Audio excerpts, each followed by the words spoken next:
Hey everybody, good evening. Blessings to you. I think it's Wednesday. Happy Wednesday. You are joining Selah Mindset for an amazing chat with two dope men about what it takes to make a safe space for men, what it looks like, how we can cultivate it. They're going to drop some gems, they're going to share some insight so we can understand what that is. I'm going to let them both introduce themselves and then we're just going to jump into the conversation. I can do a little intro a little longer, give people a chance to share this out. That's no problem. But I definitely wanted to make sure that we had this type of conversation because if you didn't know, June is Men's Health Awareness Month and we need to make sure that our guys, our fellas are okay. So we're highlighting something that really needs to be talked about, right? I think in this society, we see a lot of women empowerment. Great. Like that's awesome. It's just that if we're empowering women and lifting one side up so much, then another side really gets left out. Chris, I do want you to talk about maybe later on how there are no Father's Day advertisements. I haven't seen any either. Like, you know what I mean? Or not a lot, not as much. So it's interesting. But I'll let the guests introduce themselves. Two brothers I really know and love and appreciate and respect. Trey, let the people know who you are. Um, so my name is Trey. Uh, I'm a man. Yes. Nowadays you have to let that be known because I'm a man. I'm a he, him, a real he, him. Um, I'm sorry, y'all. No jokes. Please don't cancel me. I'm just kidding. Um, and I've known Stephanie for quite some time now. It's been a little while Mm-hmm. now, Yeah. and I'm excited about this topic. I think that is something that, as Chris said and Stephanie mentioned, like you don't see a lot about fathers. We're not highlighted in certain lights, and then and for good reason in some ways. Like we have a bad rap. In some lights because of good reason, and then there's other ways that we've been improving, we've been changing, and I think that is something that is good for us to talk about. The evolution of the man. So I'm excited to be a part of the conversation, and can't wait to see what you guys have to say about it. Awesome. Awesome. Chris. Hey, what's up, everybody? I'm your brother Chris Henson. I am a empowerment and wellness coach. I do work with men. I host safe spaces in person and on virtual as well, and I also do work with the youth. I love everything what my brother said. I echo it all the way down to as far as like men doing better in society, like we that deserves to be celebrated. And we don't see enough of that. We've gotten better. Men have gotten better. Going to therapy, becoming better husbands, fathers, leaders, etc., etc. And I'm the one I definitely feel like that deserves to be celebrated. Brothers deserve to be patted on the back. Whatever, it can be the littlest of things or it can be the biggest of things. A lot of brothers, they don't get celebrated. They don't get told, great job. They don't get told like, hey man, I respect that you're doing a good thing out here. They don't get told, yo, I love you. So we are here to shed light on that. I'm excited about this conversation, man. It's a lot of greatness in this room. Like you said, gems are going to be dropped. Listen, man, y'all buckle your seatbelt, man. Y'all in for a great ride tonight. I love it. Yes, you're in for a great ride. Absolutely. Y'all go ahead and share. This is a super important topic. We are talking about safe spaces for men, what that looks like and why we need it. So that's really the first question, right? Either one, feel free to jump in. What is a safe space for you? And then we're just gonna kind of travel along to what happens when men don't have safe spaces.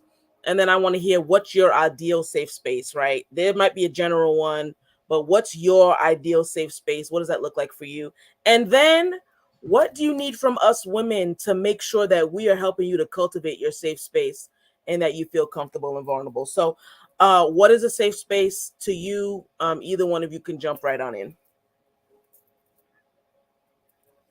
Or I could choose somebody. Go ahead, Trey. Go ahead. I mean, I guess I'll go first. For me, I think a safe space is pretty simple. For me, or I think as a man, I would say that it's pretty simple. I think one of the things that all men would agree that we want is loyalty.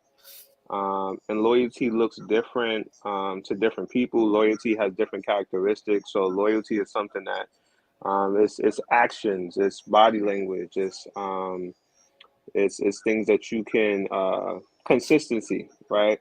And I think that's one of the things that men need to be safe. And that's one of the things that we look for in each other. I know for me, the best friends that I have, like all of the friends that I can say these are my closest friends. This is my best friend. Yeah, yes, they show me love. Yes, we've exchanged gifts, but they've remained loyal. They've remained consistent. They've stood the test of time, and I think that's one of the things that we need and we look for. I know for myself when I talk about a safe space. Yeah, that's so important. Like, I think loyalty is so underrated today. Like, everyone just is out for themselves. You don't, stick with anything. Even jobs. I mean, they talk bad about millennials with that. And I'm like, ooh, like you just jump. Some people will stay at a job for 30 years and others you'll go every year. You're changing a job because you're going up and up. Loyalty is something that we need to keep promoting higher and higher. It has gone so low on society's like level of where we should be. We need to keep pushing that up because loyalty lets you know that, man, I'm in your corner. Even if someone's talking bad about you, even if someone's about to say something, even if something happens, and even if you mess up, even if we mess up, that shouldn't detract Right. from someone's loyalty, right? So I love that. I love that. Chris, And what? just to No, add, go just ahead. a Mm-hmm. in even looking at it like in a men and a woman dynamic, Mm, right? Like you said, it's being pushed. Certain agendas are being pushed, and I ain't trying to rain on y'all fun, but hot girl summer and the city girl movement is being pushed right now, it is. and nothing about that screams loyalty, Mm-mm. right? Like so when we talk about these safe spaces, like if you're dealing with a guy, and I'm talking romantically, right, and Mm-hmm. and he doesn't feel like he's exclusive, or or you guys are exclusive, or too many people have access to you. Too many times you'll see people say that they don't feel like their man is confiding in them. They don't feel like he feels comfortable speaking to them. He won't open up to them.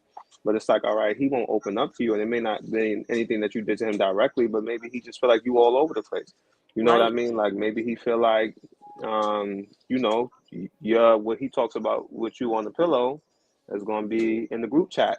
You know what I mean? Or it's going to be with John, who you with on the Ooh. weekends, or and we know about them infamous group chats. We know about them group chats. Easy. So, All right, let's move on. Let's go on. Is that it? Nah, we not. no, We don't need to get into the group chat.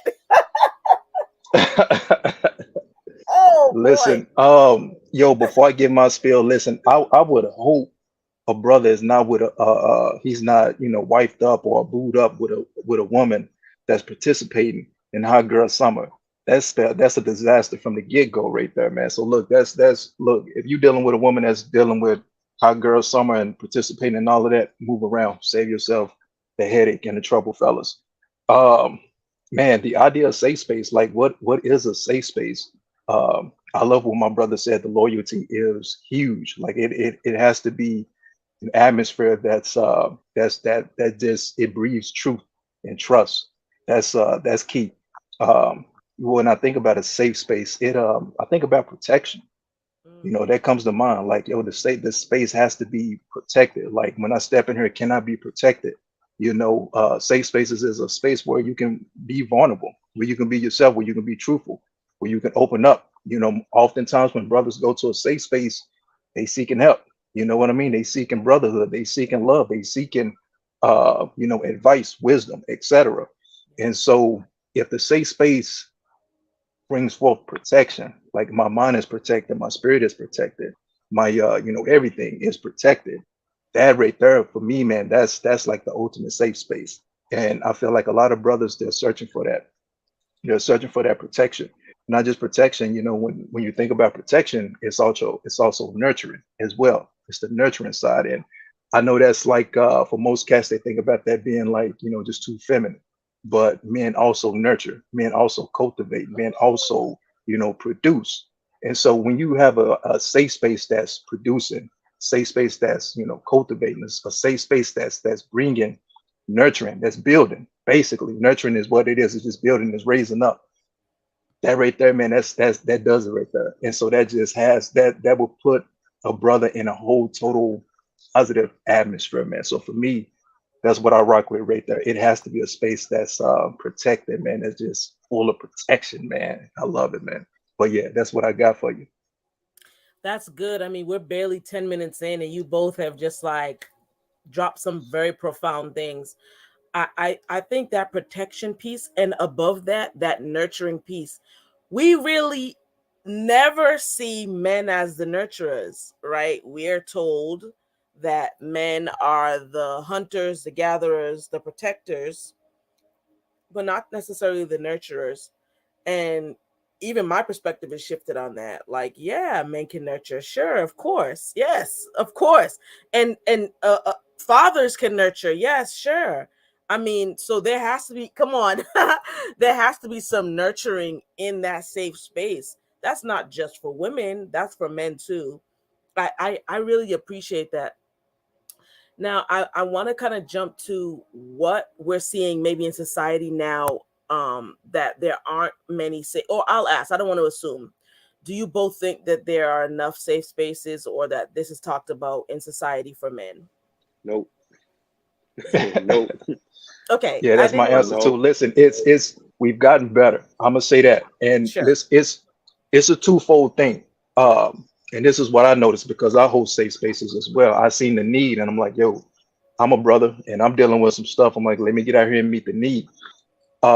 Is not enough safe spaces, and those type of safe spaces aren't produced and cultivated. But at the same time, although men have gotten better, we need to do better at participating in these safe spaces because Mm, I've not just myself, but I've seen other men host safe spaces and they're blasting it. You know, they're like, yo, they literally have went out and talked to like 20, 30, 40 different brothers, and only two or three men have shown up. So, men, we also gotta do our due diligence that's good. and participate in these safe spaces as well. They're out there.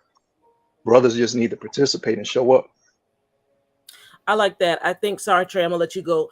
I like that accountability piece. That, while there aren't many resources or aren't maybe enough resources, but the resources that are there, men take advantage of them. You know what I mean? Like, Brother Chris, I'm always sharing your virtual check-ins that you have for men. And that's just a space for men. And yes, women, yeah. Sometimes I want to jump on that Zoom. I'm being honest, right? We're being honest and open in this space. But there are some spaces that just men need. You need to talk about just what you're going through without any women being there, and that's okay.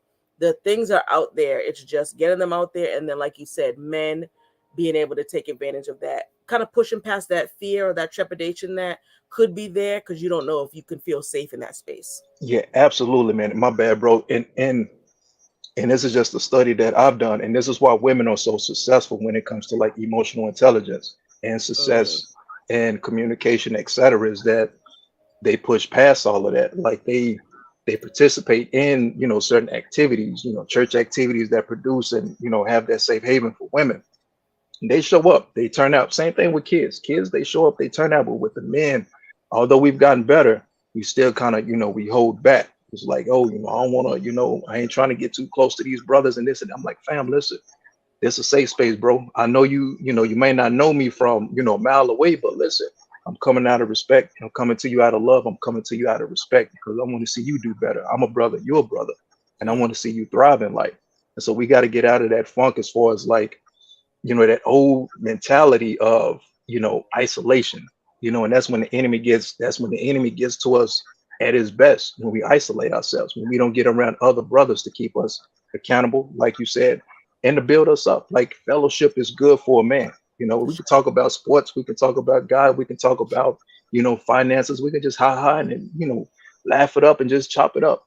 That's therapeutic. And I just gotta stress that, man. I could get around some dope, positive brothers that are doing great things because listen, what's that old saying, birds of the same feather Feather flock together or flock whatever. together. Yeah, man, there you go. And so look, you'll thrive in life when you get around some positive brothers, man. So I had to leave that piece in there right there. Mhm. Yeah. And just to piggyback off of that, like thinking about it from another place, because I wasn't always in a place where I was comfortable talking to other people, Mm, right? I grew up with emotional issues, right, that I still deal with now, feeling neglected, that middle child syndrome, so to speak, not really having a relationship with my dad. And, thankfully in Mm, my adult years, like, we were able to, talk that through. And my dad was my best friend, like, prior to him passing. But um, I would say to piggyback on that, if you are a dope brother, if you are a safe space, there's somebody that you could be talking to influence them to be a part of safe spaces. mhm. You know what I mean? So it's easy for me to look at somebody that I know needs help and say, come and be a part of this. They're gonna look at me and they're gonna nod and they're gonna say, okay. But there's someone who's in your ear that you trust, that you would listen to, that knows that this is a good place for you. And if you're that person for that person, you need to say that. Like, I have a younger cousin who's like a brother to me. We probably like 10 years apart, and he just went through something traumatic.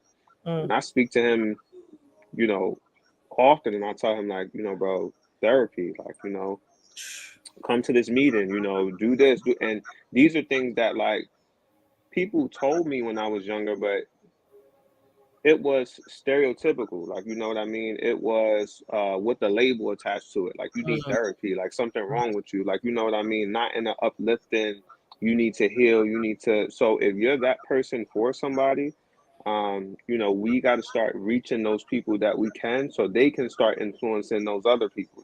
Like, so I influence my cousin, he might influence his homeboys. You know what I mean? He could be that bridge. So wherever, we can be that bridge for each other, we got to make sure that we do that. And then on top of that, like, I just feel like um, it's hard. Like, it's hard being us. And I think that so many times when you're expected to be so much, sometimes it's a little hard to be vulnerable and say, all right, I'm just gonna, step into that and do that.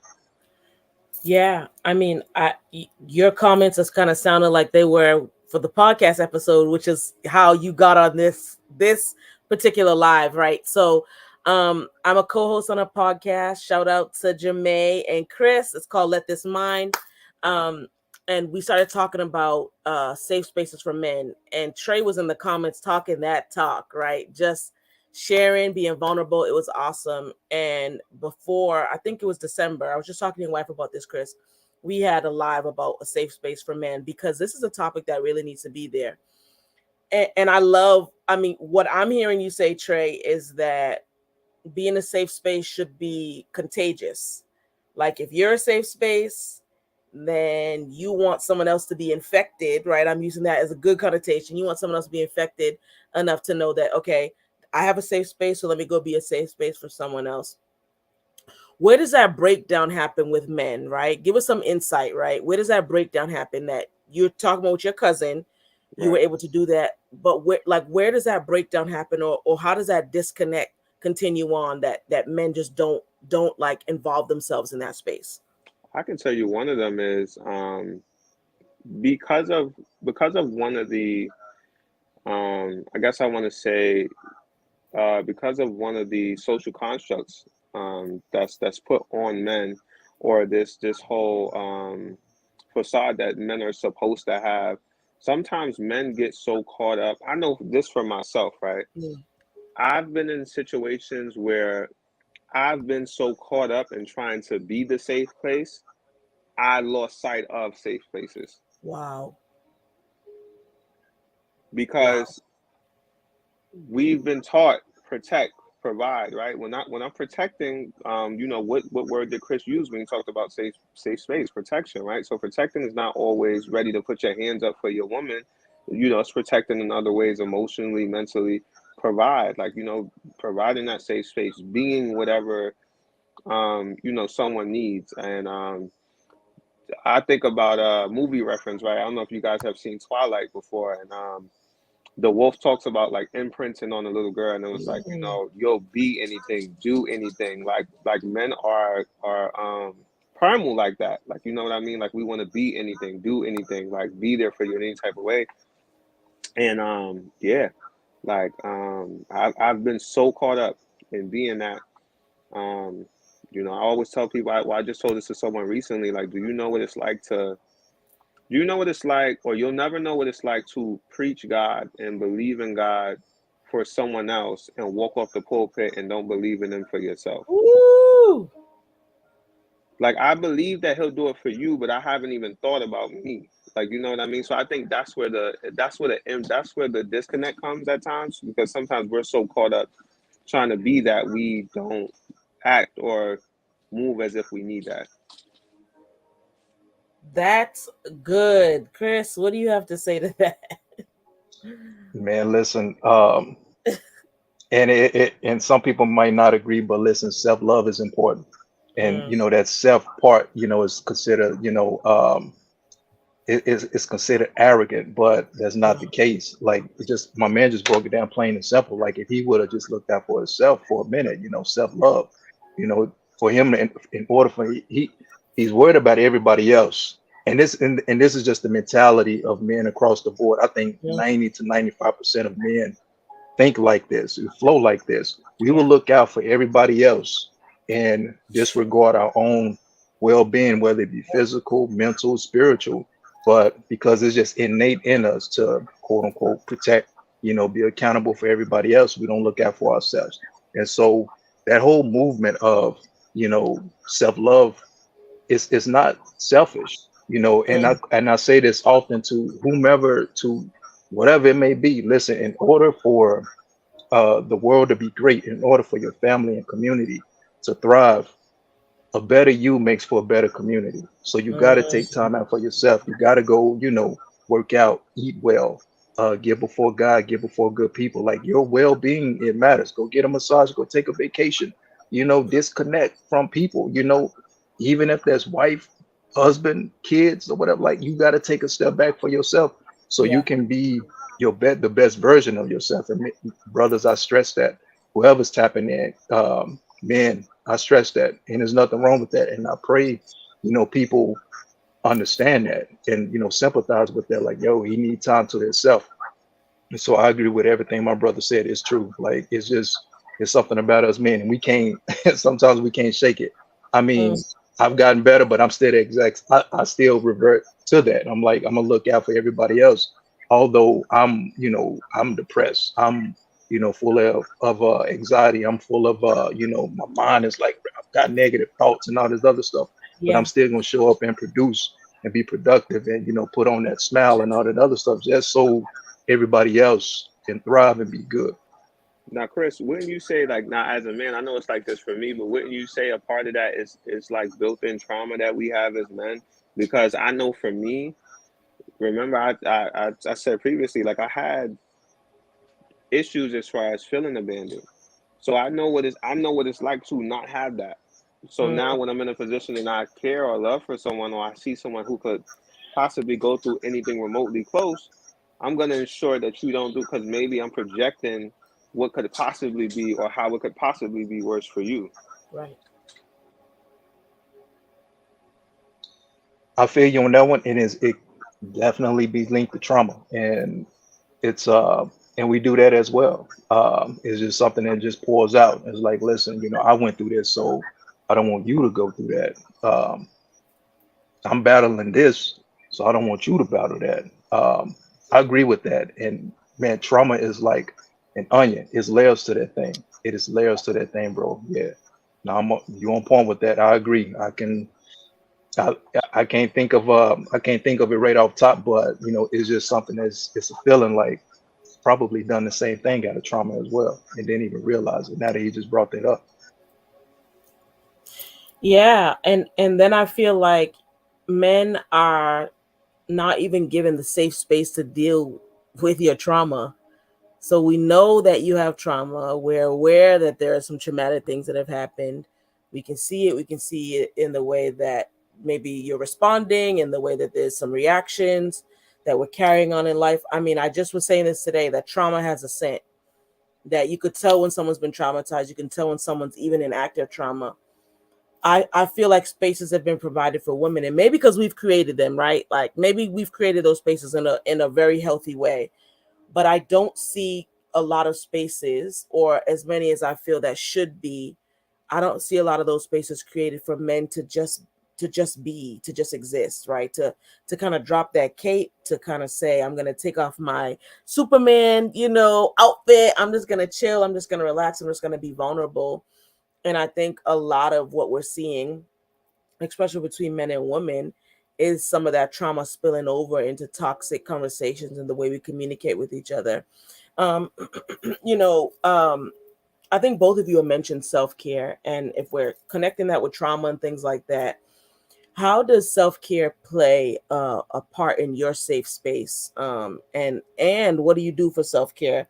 That's something that I definitely want to hear from men. I think that a lot of us want to hear. Like, self care can be seen as a feminine thing or female thing, but no, it's for everybody. So, what does that look like for you both?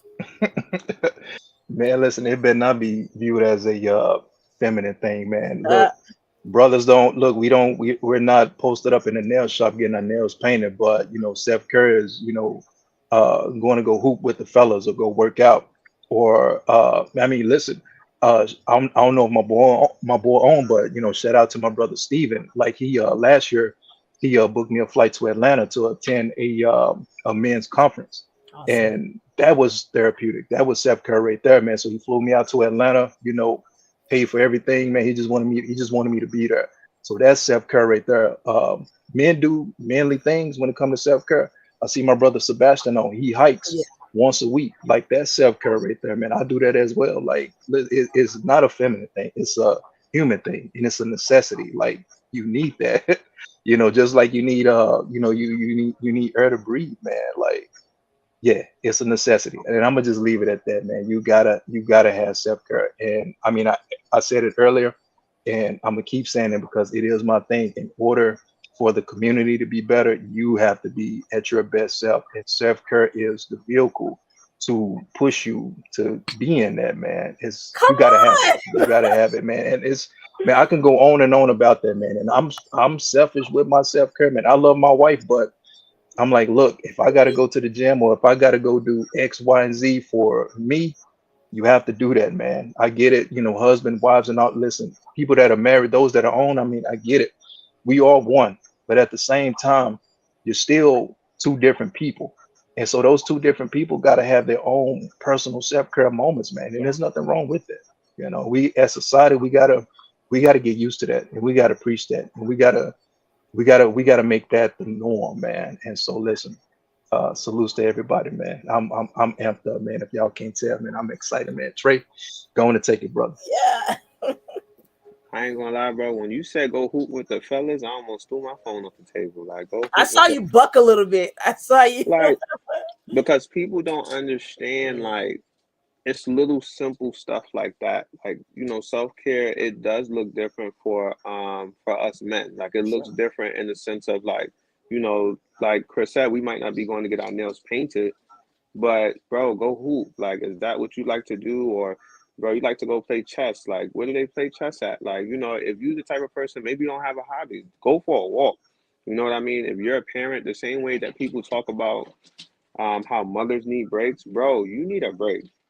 Like you legit need a break. Walk away from your kid. Like, like you can walk away from your kid, you can walk away from your job, take a day off from work, like little stuff like that. And then on top of that, I realized I remember saying this probably in about 2017-ish, right? I remember saying like you can always tell a man, he always looks a little cleaner like men that have waves.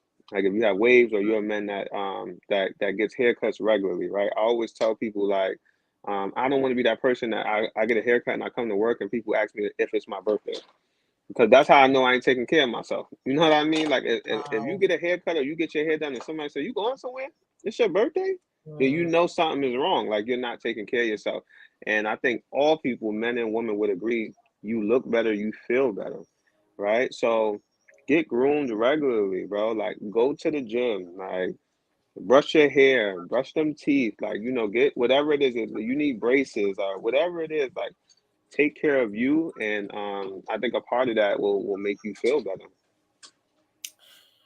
I agree. I mean, I really want to challenge men to display their self-care, right? To put that out there because I feel like that encourages men to do more self-care, we women, romantically, platonically, as a friend, could be like, yo, bro, you need to go get self care. You need to go take care of yourself. But it does sound different coming from a man to a man. And so I do encourage the brothers who are doing self care to put it out there, to make sure that you're posting something about it or doing something about it, to let brothers know, like, hey, this is safe, right? That even inside the safe space that you're creating, self care has to be right there at the center. Chris. Sidebar. And every man needs a what people would call a light skinned friend. Every friend need that friend Wait, what? every friend need a conceited friend. Like every friend Okay. need a pretty friend. It may not be your best friend, but every guy need a pretty friend. Like that guy that like, yo, bro, you really care about the way that you look. And the reason why you need that friend is because that's gonna be the friend that's gonna tell you when everybody else is looking scruffy, he's gonna tell you like, yeah, nah, bro, you need a haircut. Like, get it together. Like, everybody need that person. And just like we need that, like for me, I got it like an all-in-one friend, right? So if you guys watch the Better Me and Better We podcast, when you guys see Jonathan, that's my all-in-one friend. He's the friend that if I call him FaceTime and come, bro, when last time you got a haircut? You all right? Mm. You okay? Like, and then there's also been times where I told him like, yo, bro, I don't want a podcast. Like, I want to quit. Like, yeah, I don't like the way that this is going, and I just so stressed out. And he listened to my whole spiel, and he looked me in my face and told me to pull my skirt down. So it's an all-in-one friend, and I knew what he meant by that. I'm not telling everybody to talk to their friends like that. I knew what he meant by that, and we had that relationship where it's like, okay, I get what you're saying. Like, I'm doing too much right now, but have a friend to hold you accountable with, not just being tough and macho, but taking care of yourself. That's the point. So have somebody to hold you accountable for not taking care of yourself. I like that. I like that because it's true. You could be slipping and not even know that you're slipping. And so that friend that will look at you like, when's the last time you did this? Beard's a little overgrown. Yeah, your hair's looking scruffy. Clothes aren't looking right. That's the accountability piece that is so needed. I also think that sometimes we have to be okay with receiving that feedback, right? um Sometimes you can't even get into a safe space because you're rejecting someone trying to help you, or you're so offended and things like that.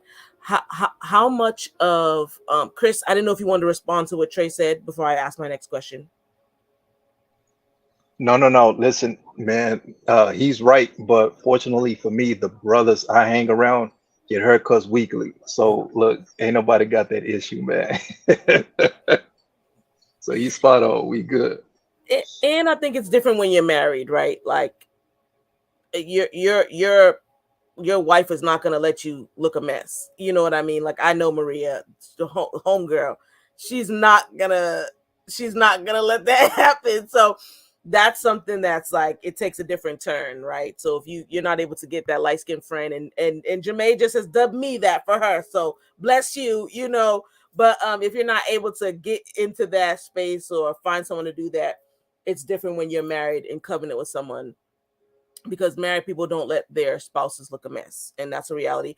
And friends don't let their friends look a mess. Whenever you see someone out and they're looking a mess, I always say, I'm like, nobody loves them. They don't have any friends, because friends, your true friend, even though you might be offended, even though it might hurt, your true friend will never let you go out looking a mess, never let you have something in your nose, never let something be ashy on your face, or it just won't happen. You want to say the same thing, Chris?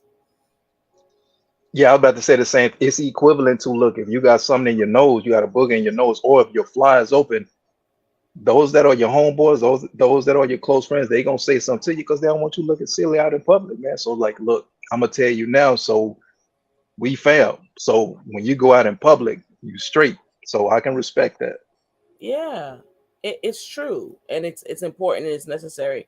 And anyone who's offended by that, like, come on, you don't want to be walking around looking a mess. But anyway, that's a whole different tangent. But I think it speaks to what I'm gonna ask. How much of, I mean, the infamous male pride that we all hear about, and that is a real thing, right? Men can be very proud, just concerned with the image, concerned how you look, concerned with how people are viewing you and how they're perceiving you. How much of the male pride plays into men not finding their true safe space? How much of that blocks men from really getting into that vulnerable and kind of open, sensitive space? It's big. It's big. I'm just gonna go ahead and say that's big, because when you think about pride for a lot of different people, it could be rooted in a lot of different things. Mm, So I could be prideful just strictly off the fact because I'm a man. But then my pride could be rooted in, you know, my pride could be rooted in hurt.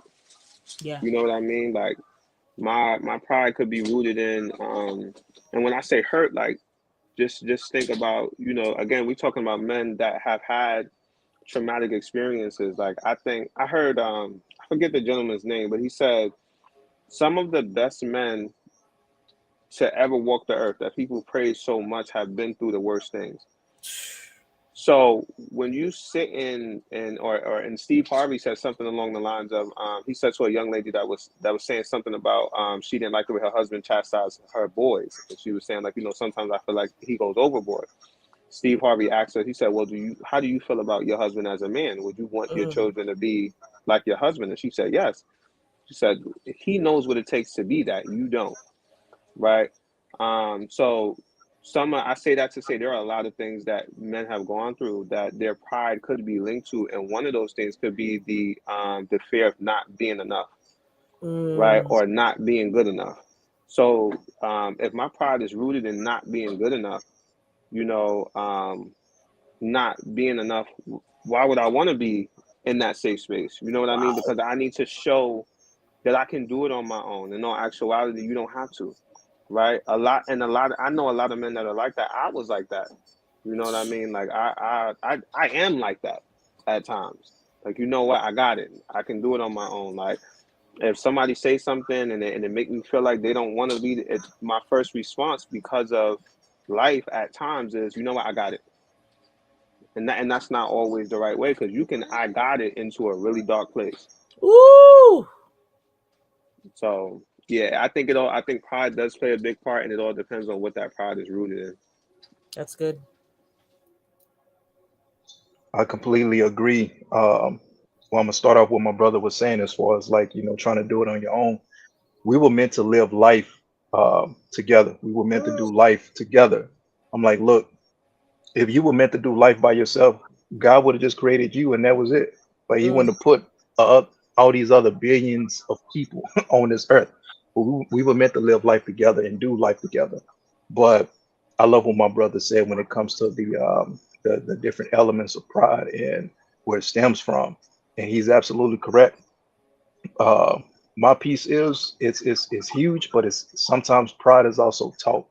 We saw what our dads did, we saw what our grandfathers did, we saw what Oh. our great grandfathers did, man. And so we seen that element as far as okay, quote unquote, this is what manhood is. We got to do it on our own. I'm taught, pride. I'm like, yo, I'm not supposed to be, I'm not supposed to depend on nobody else. I'm not supposed to be, sharing feelings and emotions and thoughts with other men and all this Mm. other stuff like that. So pride is taught is passed down to us, as kids. And we picked this up as early as 8, 9, 10 years old. And now we're 30 and 40 and we're still prideful. So when we actually need help, we ain't trying to ask for it or we ain't trying to seek it because that pride that was taught to us, it's like, man, listen, I'm good. Meanwhile, I'm broken on the inside. And meanwhile, I need help. I need guidance. I need advice.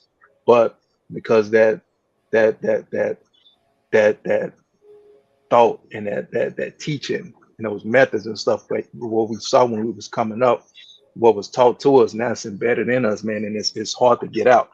And it takes time for it to be broken. It takes time for us to, finally get comfortable being in that zone of, it's okay to ask for help. It doesn't make you less of a man and actually make you a man, because what you can't do, you can go seek out and get it elsewhere from another brother that can teach you how to do X, Y, and Z, A, B, and C, instead of you looking like a fool and instead of you, battling, whatever it may be by yourself. Like we meant to do life together, man. So yeah, I completely agree. Pride is man, ego is a killer. Yeah, a male's ego is a killer, man. And we got to shake that thing, man. We're getting better. We're Come getting better. I on, always give bro. brothers props, man. We came a In a long way. long Cause way. like my man said, I was the exact same weight, and I'm still the same way. But Mm, Yeah. I'm not the same person I was when I was 20. mm, And Now that's at the one, 36, man. bro. So yeah, we doing good, man. Listen, but a lot of people got to also realize, like, once you know how people say once an addict, always an addict, like you always in recovery. Like this is not. mm, We learned this, like Chris said, from 8. I seen this from 7. Like I seen this mm. from this age, and now because we're in relationship, like if I'm in an intimate relationship and you tell me you got me, I'm just supposed to drop this. It's not that easy. I want to drop it Wow. just as much as you want me to drop it. You know how many Yeah. people that grew up in the 80s and was going through life doing all these drugs because they thought it was cool. And like my dad, like he told me a story one time and he changed my whole perspective on the 80s, right? Because growing up, us being 90s babies, 90s and late 80s, and or growing up in the early 2000s, like what's our favorite? Oh, you a crackhead, crackhead this, crackhead that, Yep. like. And my dad was like, yeah, I talk about crack, but y'all don't realize that it wasn't looked at like how y'all look at it. It was just the thing to do. Like, you know how people, smoke a little this, drink a little that. Crack was just the thing to do. Nobody knew that it was gonna be what it was until it started doing what it was doing. Then it Yep. was, and that by that point it was just too late. You know what I mean? Um, and I say that to go together with Chris said. Like we sit and we look at these habits at 7, 8, 9, 10 years old, maybe younger than that, and we watching what we think we're supposed to be doing. We watching people hide these things. We're learning these behaviors, and we didn't know what it was gonna be. In my mind, this is what I'm supposed to look like. Like Mm, this is what it's supposed to be. And even now as a father, like I'm very conscious of what my son sees from me. You know what I mean? Because he's gonna look at that and say, "This is what manhood looks like." for sure. And then he could possibly be 30 years old trying to let go of that same thing, like that he picked up. You know what I mean? And once we pick it up, we're always recovering. So, I say that's the one thing that I would try to add to this conversation is, if you have a man that's maybe a little hesitant, like be patient. Like it's hard, and when our back is against the wall, at times I think we all resort back to what we're most comfortable doing, and sometimes that's removing ourselves. That could be being prideful. That could be a number of different things. So Yeah. yeah, I just wanted to add that today. I love that a lot. I feel like this is such a healing space, right? This in itself is a safe space. Because I know for me as a woman, I love to create those safe spaces for men. I love to hear men speak. I'm just saying what I'm saying. Like all the jewels, the gems. I'm like, I love to hear that different perspective. And I think sometimes we shut the male voice down. And I believe that we need to hear that voice better so we can have a balance, we can have an understanding. I love what you both are now mentioning about this kind of learned practice, I would say, of trauma, right? Or of closeness or of a lack of vulnerability. I've been noticing a pattern though in our society, or I'll say in our community, right? We tell little boys what? Don't cry, be a man, be strong, not toughen up, hit him in the chest, and you gotta be, you gotta be a man. Then this is probably about the third or fourth time I said this, but then I'm watching as that young boy grows into an adolescent, into a teenager, into a young man, into a middle aged man, and maybe they'll get into a romantic relationship. The woman will say, "You don't know how to show any emotion. You don't express your feelings." Well, for the majority of that young boy's life, he has been told not to express his feelings, not to show any emotion. I feel like we just can't have it both ways. Either we're going to encourage young boys to show their emotion, not to be robotic and not to be mechanic, but allow themselves to feel their feelings in a healthy way, that they can cry, they can show anger, they can show whatever because they're human. Either we're going to allow them to do that so that we have emotionally intelligent men, or we're gonna keep shutting the feelings down and not expect that in any type of relationship. That when we encounter a man, we're like, okay, he's not gonna show any feelings or emotion because we told him not to. I think now that society has stepped in and said, no, you can't do this. We have crafted men who now have suppressed and oppressed emotions. And what happens when you suppress emotions? They begin to blow up. It's like a bomb. It's like a bomb that goes off. It's like something that detonates inside of you. I want to talk about the need for vulnerability, right? That like sacred, ooh, that sacred word, the need for vulnerability in a safe space. Why is that needed? And what does that look like for the both of you? Real quick, before we go there, I heard a psychiatrist say this before, and he was talking about men being dangerous. Oh, yeah. And he said that all men should be capable of danger. All men should be dangerous. And he said if a man is not capable of being dangerous and he chooses not to be dangerous, he's just weak because he doesn't have the capability of being dangerous. So he's not being dangerous by choice. Now, um, having the capability of being dangerous and choosing not to be dangerous, that's a real man and that's strength. I love that. I believe that there's a healthy balance in toughen up, be strong, because I think what that's doing, if it's done in a healthy way, is setting the proper expectation for this young man, Mm. because ultimately that is who you are, Mm-hmm. right? That's who you are. Anybody ever seen like Black Panther when T'Challa was doing the fight and he was losing, and what did the mother say from the sideline, like when he was losing? She yelled out like, "Show him who Show you them who are." you are. That's who we are, right? So when I tell my son like, "Nah, you gotta stiffen up, you gotta toughen up," if done in a healthy way, I'm telling Mm. you who you are, because what's gonna happen is if I ill prepare him, he's gonna get in a place where his wife is gonna say, "Show them who you are," and he's gonna show you exactly who he is, not built to be what you need him to be. Mm. So I think that there's a way that we need to do it, and it has to be done in a healthy way. I also think that when it comes to the he doesn't express his emotions. Oh, I need you to open up. I need you to do Yeah. this. You don't need to know that. There are certain things about that man you don't need to know. Mm. And if we really being honest, that's how Eve got tricked. It was knowledge Oh. that you did not need to have. That she got finessed for the want for knowledge. She wanted something that wasn't for her, right? Um, if he knows if you eat of this fruit, you'll be just like them. Like y'all not just like us, and because y'all not just like us, there are certain things that you're just not gonna understand. Wow. And some women are not built to understand what we do and what we go through. No matter how much we want it to be so, you may be comfortable seeing your husband cry. Chris's wife may be comfortable seeing her husband cry, but there are 90% of other women who will see that man cry and say that they will be comfortable with it, but on the inside, a switch flipped in their brain when they saw it because they weren't taught how to handle that. Mm. They Mm. weren't taught how to handle that. They have never seen their mother handle that in the right way. So it's easy to say, like, oh, be vulnerable, talk to me, this and that. But when you see it, you don't know what to do with it. So I think it's a double sided sword. Like the same way that yes, we need to be emotionally intelligent because we have to have control strength. We need to be dangerous. We need to be protected. We need to be who we are, but we need to be taught to be controlled about it, and that's where the safe space comes in.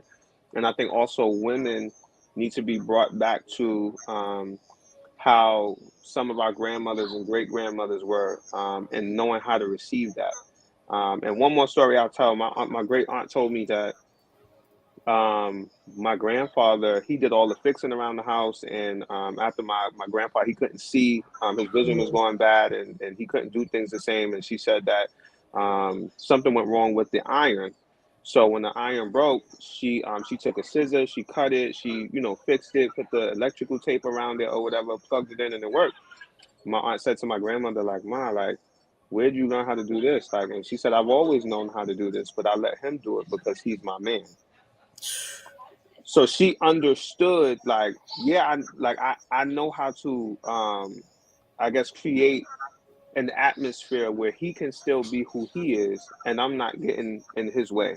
You know what I mean? And I think we need to kind of go back to that. Men knowing how to control how to have controlled strength, and women knowing how to nurture that environment. Man, Trey, Chris, I know you want to jump on this, and I'm gonna let you. I'm just like, yo, like you got, I'm. It's like a tennis match, it's a ping pong ball. I'm just like hearing both of you. This perspective is so needed and so necessary. Just want to take a moment to say I appreciate you both.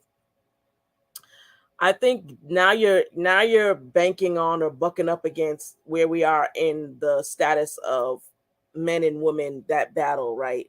That we're in the age of the strong, I'll say the strong black female, like highly educated, very articulate, just able to do whatever, CEO, boss, and all that. Sometimes as women, we can box men out, right? We show you that we don't need you. So why would you want to be with us? And that's just a reality, right? And so I think even in that safe space that people know, and I think Sister Maria put the healthy balance, you have to know where your hand needs to turn up and where your hand needs to turn down on the dial. Going back, I love what you said about that healthy balance with showing your son using a real life example that you can say be a man, but in a healthy way, and you can let him know that that means that that's who he is. I'm like, what? Like, beautiful. And we women need to be able to receive the vulnerability of men. That is major because we can say it. Oh yeah, you could cry. Go ahead. But when it happens, they're like, our minds are something else. So Chris, go ahead. Man, my goodness, honestly, we can actually cut the live off right now, man, Right because brother there. man, yo, man, brother man just he laid it down like that was good. He killed it, man. Look, listen, man, I was out. Like the way when he said he wanted to run up out of here when I mentioned, the fellas playing basketball for Steph Curry, how he wanted to run out. That's how I wanted to run out with everything he said, even from Me the Eve point. too. Listen, to the day I die, I'm gonna say it was Eve's fault. But look, this brother said some Hold great on. stuff, What man. I what did think it was what did you say? nah, I'm good, sis. It's all Eve's fault. Uh, but look, I think it was Jason Wilson that brought that up as far as like the man having a healthy balance.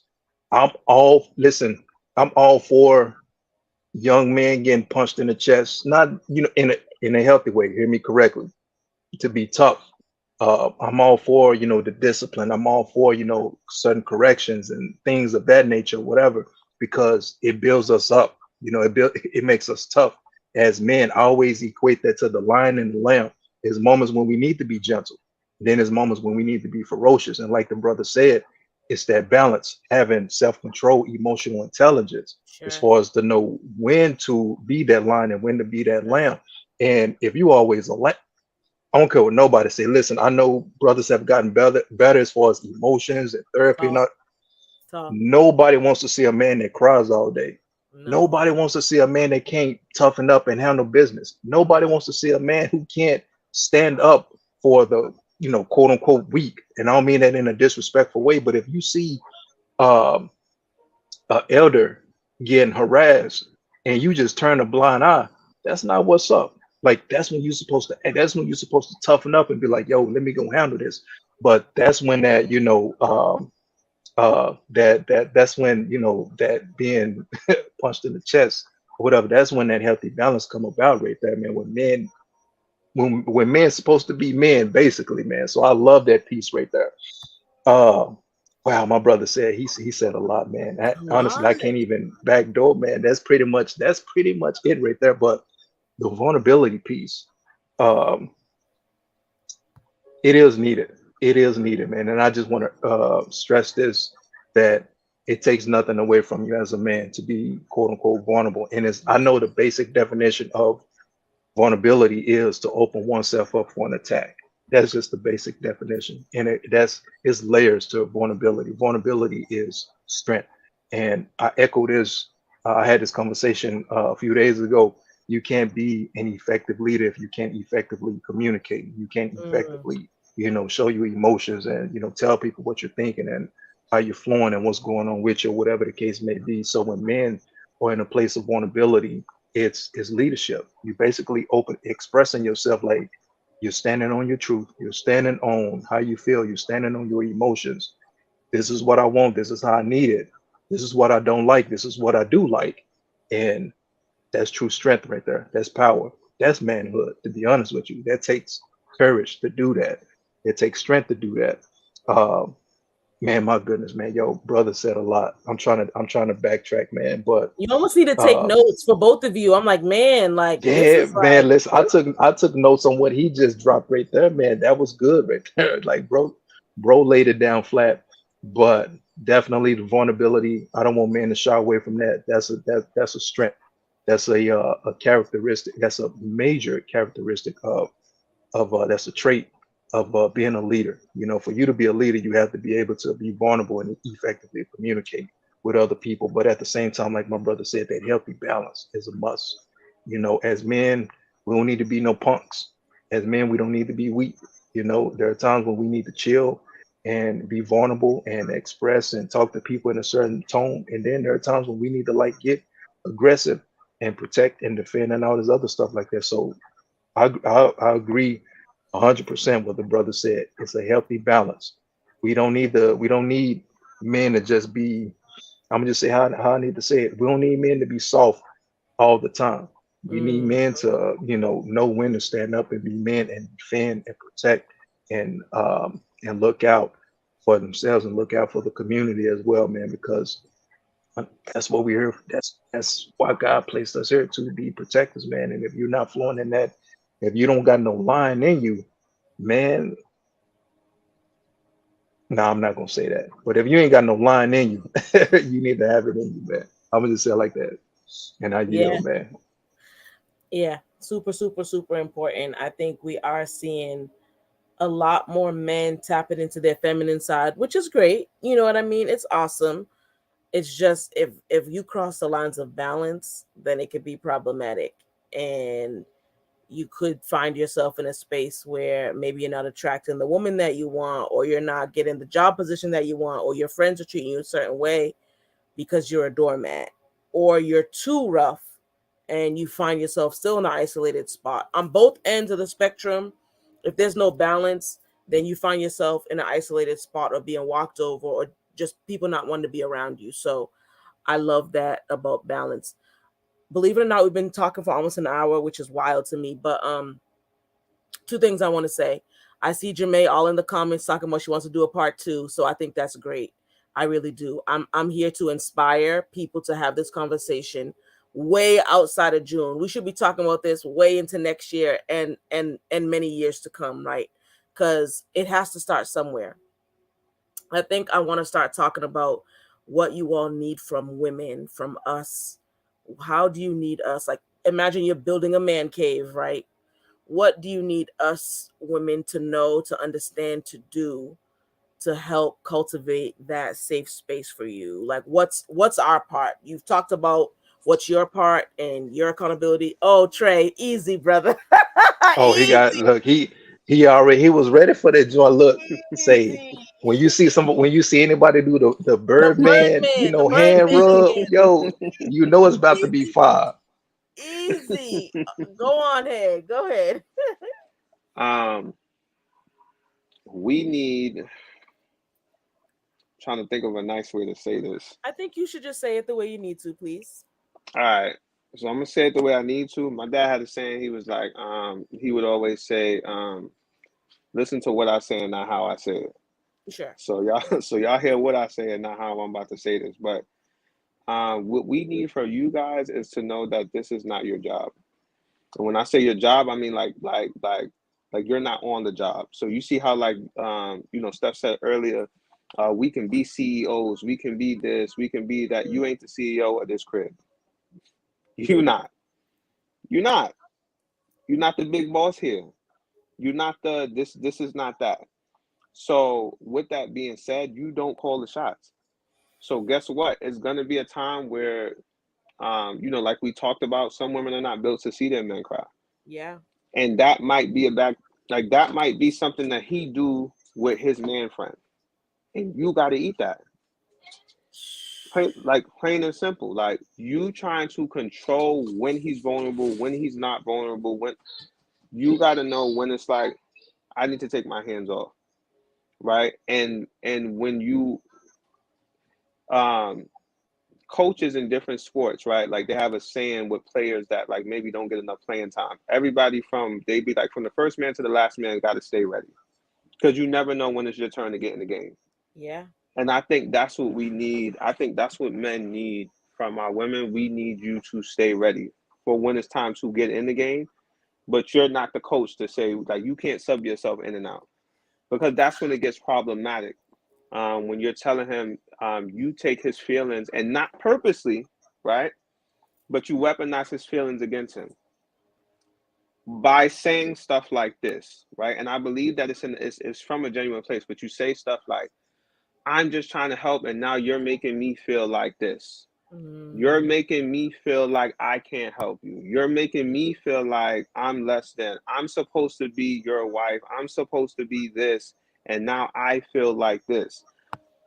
What that does, and you're not doing it on purpose, but what that can possibly do is now add on to everything that he's feeling. Because remember, like we said in the very beginning, what are we? Protectors, providers. Mm. So now I'm going to toss everything I'm feeling to the side.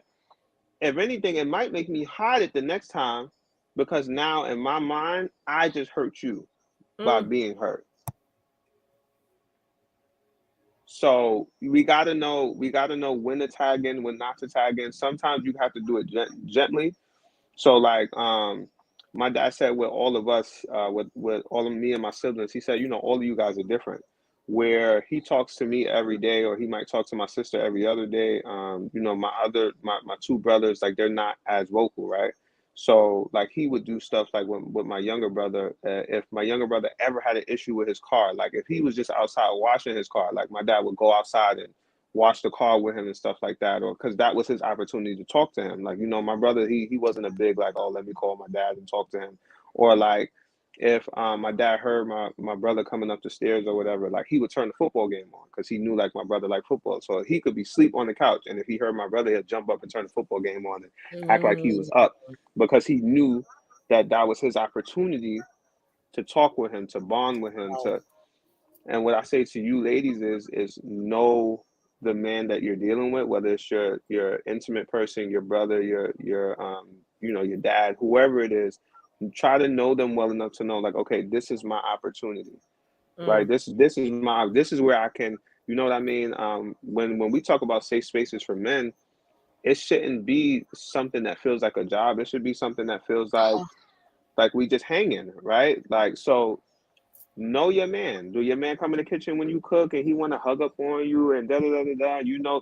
All right, you know what? Let me cook something because I know he gonna come in here pushing up on me or whatever. And now I'll take this opportunity. How you doing? You good or whatever? Oh yeah, babe, I'm good or whatever. And then throw little stuff. It don't be too and let him let you in. The second you try to control him, now it becomes a battle, and we're not built like that. We're built to win, right? Like we're built to win. So just all in all, in a nutshell, you're not the CEO of the house. And if you challenge him in that way, we're built to win. So he's not going to back down. And then you don't want to make him feel like he hurt you Mm. because of his feelings, because it'll make him turn it off. It could just be me. I don't know, Mm. Chris. It could just be me, but I think it for most of us, I think it makes us turn it off. Man, that is so good. I think that you just dropped not just a gem, but just like a bag of gems. And I feel like this whole live has been just that. I think, especially Black women, we're used to, running the show. And I know the man is the head. I'm just saying how skewed some things can get right in society. In a society that promotes one gender over another, I'm just saying what I'm saying. You begin to internalize that and you say, I'm the head of this. I'll move this. I'll even bring up something real quick. Then I know Chris wants to jump on this. I've noticed commercials like I'm psychology is just who I am now. It doesn't matter. Watch car commercials where the man used to drive, now the woman is driving the car. I'm just saying what I'm saying, right? I, I believe that there is a shift in our society, and women, if we're not careful, we'll find ourselves being at a head that we're not supposed to be at. Right? We'll find ourselves out of order. or finds ourselves being in a space. Go ahead, Trey. Real quick, sis, and that's in Western society. Because But they don't think about their men like that overseas, no, right? they So don't. when we talk about the psychological aspect of it, I don't want to be a conspiracy theorist, but I've heard someone say this before. If you want to attack somewhere, you take out the men. Sure. Like that's like the oldest strategy in the book. You take out the men, or you weaken the men, you weaken the Sure. protectors, whatever the protection system is. If you watch a spy movie, they go after the alarm system It's first, true. whatever is supposed to protect the borders. I'm not saying women can't be construction workers. I'm not saying that y'all can't do the same things that we do. But if we put a female army against the armies of the rest of the world, let's just be completely honest. So, like you said, yes, you are powerful. Yes, you can run the world. Yes, you can do all of the things that we do. But we are who we are, and we Yeah. have to accept that. You got to accept that.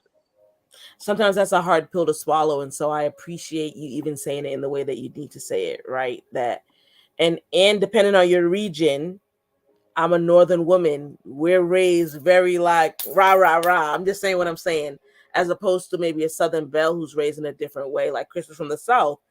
And I know southern women can be, their own things too, but there's a different culture that's given. And so we have to be careful of even the regional stuff where we're not trying to overpower and run everything. That if I'm trying to have you open up to me, Trey, that I'm not trying to break into the vault like a criminal, but I'm just allowing you to tell me the code where I can turn that thing and then it opens up where you're comfortable. And I'm not going to then turn the situation around and say, you're making me feel this way. That's manipulation. And we women, we have to be careful of that, right? We're all taking accountability. So thank you, Chris. What do women need to do? How do we Oh need to man, listen, cultivate? Yeah. listen. This has been good. Yeah. Man, as So my good. brother was flowing, what I heard was, a wise woman knows how to build her home. A wise woman knows how to build her home. Yeah. Um, and I love everything what my brother said. Now, I will say this: most men, we want you guys to get degrees. I don't want you. I don't want women walking away, thinking, we just want you to, stay at home and clean and all this other stuff. We want y'all to get y'all degrees. We want y'all to, start your small business or big business or whatever. Do all of that, man. Get your bag. Get all of that good stuff. The issue is when you think you're us. That's when the problem comes in. Most men, we want you guys to succeed and Mhm. thrive in life.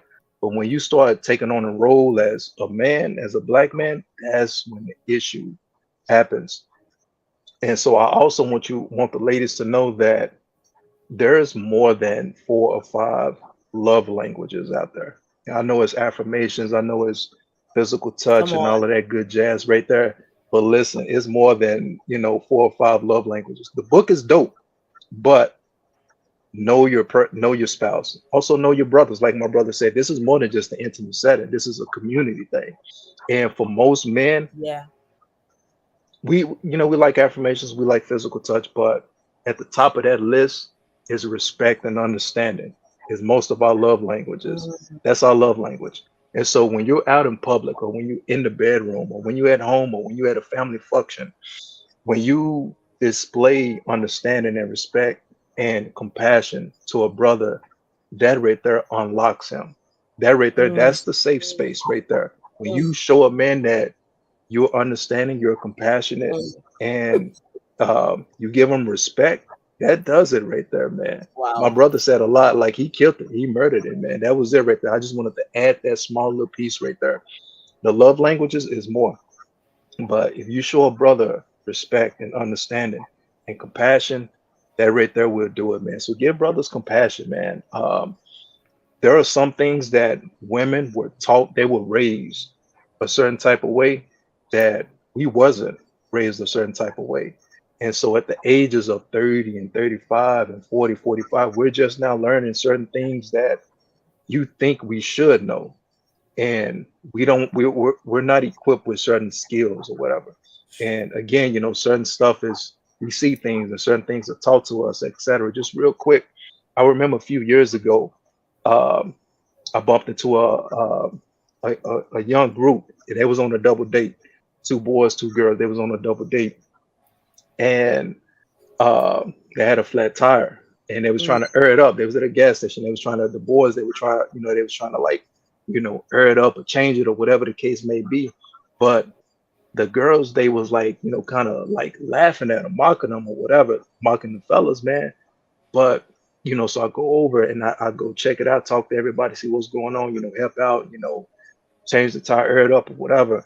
But it blew my mind because the young ladies were mocking the young men, and I chopped it up with the fellas. They're like, yo, you don't know how to change the tire, you know how to air up the tire or whatever. They're like, nah, no one, nobody taught us. They were 18. They're like, no one taught us how to air it up. No one taught us how to change the lug, snap out the lug nuts, change the tire and all that other stuff like that. But that goes on, nationwide, from state to state, from city to city, where women, kind of like mock men because we lack in certain skills or whatever the case may be, but we were never taught certain things, and we don't come into that zone until we're like 30, 35, or 40. And so I say that to say that's the compassion part. I'm pretty sure if those young sisters would have gave grace to those young men, showed them compassion, and I'm sure they didn't want to say anything because again, they were getting, they were getting mocked, and it's they didn't know how to change a tire, but they were being made fun of, and I can see that happening to brothers at the age of 30, 35 if they quote unquote get vulnerable and speak their piece.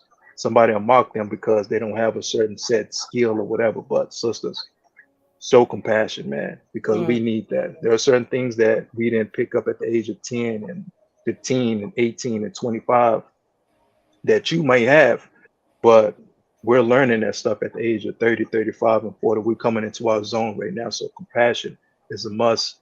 Respect is a must, man. And I rest with that. Bro, that was the one. That was the one. And I'll tell y'all a quick story. Like, my because of me and my dad's relationship growing up, like I taught myself how to tie a tie. Mm. Um, a YouTube video, as a matter of fact. In my early teenage years, I taught myself how to tie a tie. Now, because we were able to mend our relationship, my dad taught me how to change a tire. Mhm. He's taught me how to change spark plugs and change my own oil and do different things like that, right?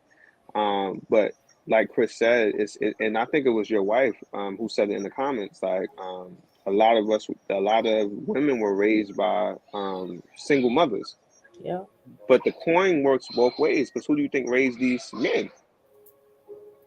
You laughing Single at mother. like and I mean your wife didn't say this part, but to go to your story, these young ladies or a woman, you could not be showing compassion to this man, laughing at him because he don't have the skill, but the same environment you came from, that absent man, he came from. So he ain't got it just as well as you ain't got it. And then to be honest, he got it worse than you do because you have a role model to do your job. He don't got a role model to do his. Mm. So yeah, I definitely just wanted to add that in because when you said compassion and the way you explained that, like, could you imagine if you went to work at a new job and they just told you to do your job, put you in a room, close the door, and said do your job,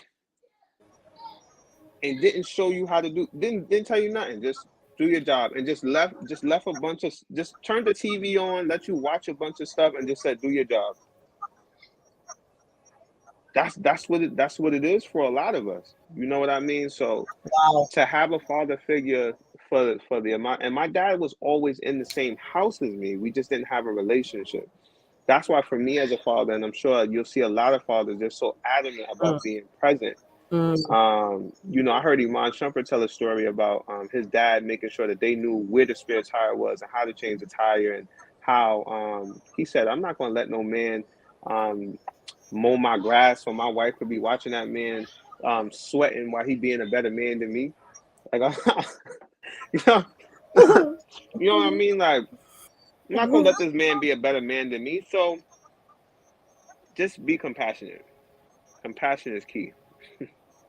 Mm. Facts, I love facts, facts. That's all I got to say about that. Facts right there, man. that's really good. You both have really helped women um understand. I know this woman for sure, And I feel like that empathy and that compassion is even breaking forth now, right? God is so good that he's allowing those traumatic things or those locks, because sometimes we even go through things and it makes us hardened and it makes us very tough and it makes an outer shell come up, and so it's hard to show empathy and compassion to anyone else because we don't even show it to ourselves. But I feel like we can break that and we can open that up, and when you show compassion and love to yourself, then you can show it to others. And so we're hearing that compassion, understanding, empathy, and the removal of the CEO title of us trying to control everything, us trying to navigate the ship and run everything. And just because we can doesn't mean that we need to. And we need to make space. This has been such an amazing live. I'm so happy and just really honored that you both decided to jump on and just share and really model what the safe space looks like in real time. You know what I mean? Where the openness, the compassion is there, the empathy. Your voice can be heard. You want to speak, you can. You're not being shut down or shut off. I always say that Selah Mindset is pro male. No male bashing. There's none of that. You know what I mean? Because we're all in this together. So super super appreciative. We're gonna wind down. We're gonna wind this episode down. So I just wanted to hear kind of last phrases, last terms, last thoughts that you have on being a safe space for a man, and then kind of cultivating and creating that safe space. Last words. Man, this has been great. This has Yeah. been phenomenal. This has been therapeutic, man. Yeah. Listen, I mean, sis, I know Therapeutic. you. I've been around you, man, but it's been great, man. Just fellowshipping with my brother and Yeah. hearing, his thoughts and his mindset, man, and just the gems that he dropped. I'm a better individual just by hearing him, spit his game, man. It's been phenomenal. Um, this has been great, man, and we need more spaces like this. It's coming. We're growing. We're getting better and better and better. My last little piece, man, is look, man, brothers, just be your authentic self, man. I'm big on that because I've came into that zone as of recent in the last couple of years. Um, I just want brothers to be their authentic selves, man. Because when you're authentic, when you're real, when you're you, um, you just bring this different element to your family and to your community that nobody else can. Like, nobody else has the same fingerprint as you. And when you carry that around, when you carry that mindset around, that you can do great things by just being you. You can like really elevate yourself and the Yeah. people that's you're surrounded around, man. So, man, brothers, be yourself, be authentic, be real. Keep doing what you're doing because you do it well. And thank you so much for just hosting this space, sis. This has Oh, been good. definitely. Thank you so Yeah. much. Hmm. Yeah, man. Bro. Like Chris said, Steph, we've been around each other. This ain't our first rodeo, but Right. listening to Chris, same thing. Like just hearing his mindset, the way that he thinks about things, just different scenarios. Um, I'm telling you that compassion thing is gonna stick with me. Not just and amongst other things that he said, but that was the latest thing. That's gonna stick with me, not just in romantic relationships, but just in general. Um, I grew up in a household where I was told to stop acting like a little bee when I cried. Wow. Um, you know, and that caused me to not be vulnerable in certain ways, or carried on into my adulthood, like how you mentioned earlier, like how men are told certain things and then get older and then they want different. So just hearing the way that Chris described certain things, like it really resonated. It's definitely therapeutic. Um, and just to echo some of the stuff that we said earlier, like we have to be present for those that we can be present for. Like everybody is not going to be, we're not going to be able to reach everybody. Right. In a church setting, they talk about like your ministry might just be this person.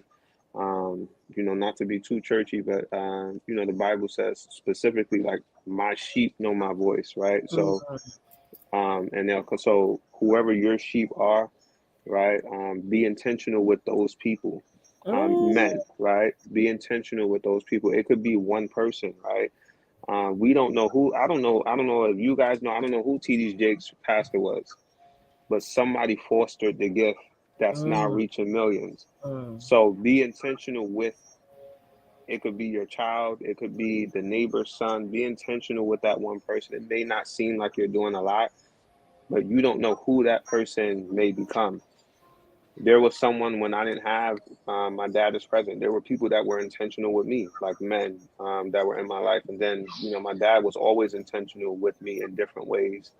Um, and look at me, like, you know what I mean. I'm not saying I'm TD Jakes or nothing like that. I'm just little old me. You ready? Get ready. Um, No, man, but listen, you ain't little old me, man. Listen, you up Right. there, bro. Do your Easy. thing, fam. You're a Yeah. giant. but I'm able to help. You know what I mean? Because somebody was intentional with me. So just be intentional with the people that you're surrounded by, and it'll work out. Don't look at it like it's just this person. It's not just that. That one person will affect millions of people. My dad always said we're gonna be dead a lot longer than we're gonna be alive. So that one person is gonna affect that next generation, the next generation, and the next generation after that. Like, it's your fight, like your wrestle, um, is to affect generations to come. So yeah, just be intentional, men, when you're talking to other kids, because this is why these kids, and I said this in the comments um, on Left Is Mind, in the Left Is Mind podcast. This is why these young kids gangbang, because they want what they feel like is a safe space. Like, to them, that's a safe space. They have things that's going on. They're angry. Gangbanging allows them to act out their aggression. It Yeah. allows them to feel like they're a part of something. This is why they love to wear the colors. This is why they, like, like I had a kid come to me. I'm like, yeah, how you doing? I'm big and back booling. I'm sorry. None of those words had all those V's in there, like, but it just it just makes them feel like Yeah. they're a part of something. Like, everything that they do, they have to scream that whatever gang they're in or whatever street they're Yep. from the top of their lungs, because they just want to be a part.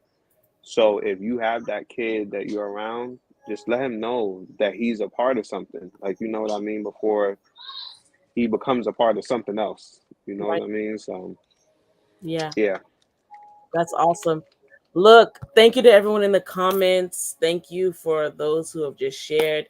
Y'all go follow these brothers. Y'all go friend request them. They're doing amazing and mighty things, coaching and just being amazing men of God, using their voice, using their gifts. Thank you both again. I'm really appreciative. I'm like, oh, this was really good. And, I want this conversation to go long beyond, June, which we know is Men's Health Awareness. It's just bringing awareness now, but we need to keep having this conversation. And then looking forward to having conversations between men and women. We got something in the books, we got something in the works to make that happen. Trey, we're gonna have to get you up to Boston, okay? So you can share in person. But y'all go ahead and follow these men and see what they're doing, because we need to see that positivity. Thank you both again. I cannot say it enough. Thank you for everyone who tuned in live, and for those who will watch later on. Feel free to share this. Please share this. Share this with a man who you think needs to really hear this, who has a good perspective on this, or just needs that encouragement. We are building up our men. We're affirming them and edifying them, because when they're good, we can be good too, right? So thank you all. Thank you for tuning in. We'll see you next week, because we're going to talk to women about how to be a safe woman and evaluate if that's who we are, right? If we're talking about men need a safe space, great. You can enter into a man's safe space and still be harmful and still be destructive, right? So we need to evaluate. We need to talk. We need to have a little girls chat, a little women's talk, right? About how to be a safe woman to make sure we're taking care of our men. Okay. So tune in for that next week. Thank you all. Fellas, thank you again. Really appreciate it. Bye.